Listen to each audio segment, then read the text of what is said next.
मी शिवानी लकडे, Pune prime news मध्ये आपलं स्वागत। राज्यामध्ये जातीय वाद आणि फोडाफोडीचे राजकारण याला एकटे शरद पवार कारणीभूत आहेत, असं वक्तव्य राज ठाकरे यांनी आज 24 ऑगस्टला नागपूरमधल्या पत्रकार परिषदेमध्ये केलं होतं।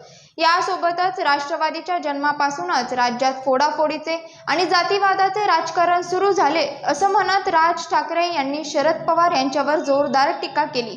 याला राष्ट्रवादी काँग्रेस शरद पवार गटाचे मुख्य प्रवक्ता महेश तपासे यांनी जोरदार प्रत्युत्तर दिलं आहे।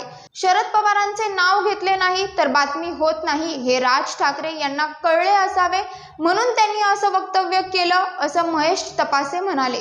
यासोबतच राज ठाकरे यांच्या या वक्तव्यामागे भाजपची स्क्रिप्ट आहे का, असाही सवाल त्यांनी उपस्थित केला। राष्ट्रवादी काँग्रेस पक्षाच्या निर्मितीनंतर महाराष्ट्रामध्ये जातीपातीचं राजकारण वाढलं। जातीपातीच्या राजकारणाला शरद पवार जबाबदार आहेत असं अतिशय हास्यास्पद विनोदी वक्तव्य मनसेचे प्रमुख राज ठाकरे यांनी केलं। आता पवारांचं नाव घेतलं नाही तर बातमी होत नाही हे राज ठाकरेंना माहिती आहे, त्याच्यामुळे त्यांनी असं वक्तव्य केलं असावं।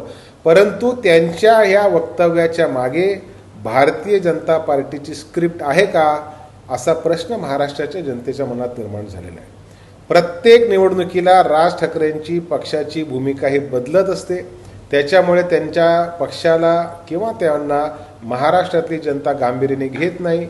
एकदाच कधीतरी मनसेला नाशिकची महापालिका मिळाली, त्याच्यानंतर नाशिकच्या जनतेने पूर्णपणे त्यांना बाजूला केलं, डोंबिवलीच्या जनतेने त्यांना बाजूला केलं आणि आता आमदारी नाही अशी अवस्था त्यांच्या पक्षाची आहे।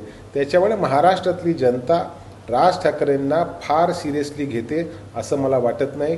पवार साहेबांचं नाव घेऊन प्रसिद्धी मिळवायची असेल मिळवून घ्या, परंतु महाराष्ट्राच्या तुमच्या पदाधिकाऱ्यांसाठी काहीतरी ठोस उपक्रम देखील द्या।